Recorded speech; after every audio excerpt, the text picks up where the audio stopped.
Chapter 41 of The Seventh Most Important Thing by Shelley Pearsall. Officer Billy came to Arthur's house on Tuesday afternoon to tell him what had happened, that Mr. Hampton had been taken to the hospital on Monday night, and despite everything they did, the doctors weren't able to save him. He had died early that morning. The whole time Officer Billy was talking, Arthur kept thinking about what Mr. Hampton had said on Saturday.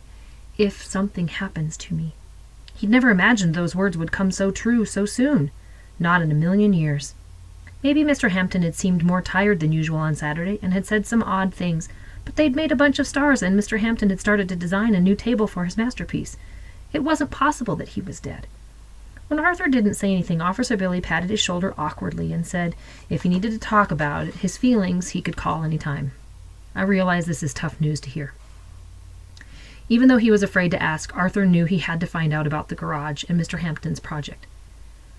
He kind of put me in charge of some things in his garage, he managed to say in an almost steady voice before the officer left. What do you think is going to happen with everything?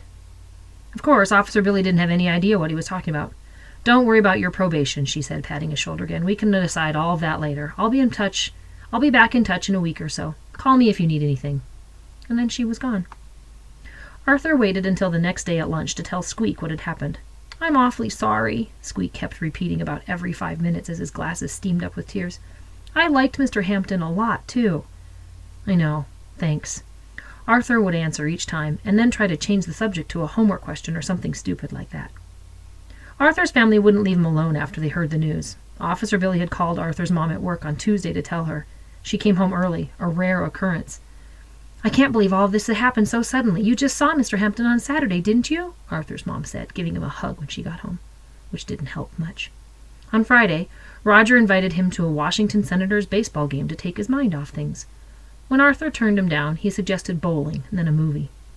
I really don't want to do anything, no matter what it is, Arthur finally told Roger. Thanks. Barbara left a bunch of rainbow drawings on his bed and insisted on giving him the silver bead from Mr. Hampton to keep. So you can remember your friend, she said.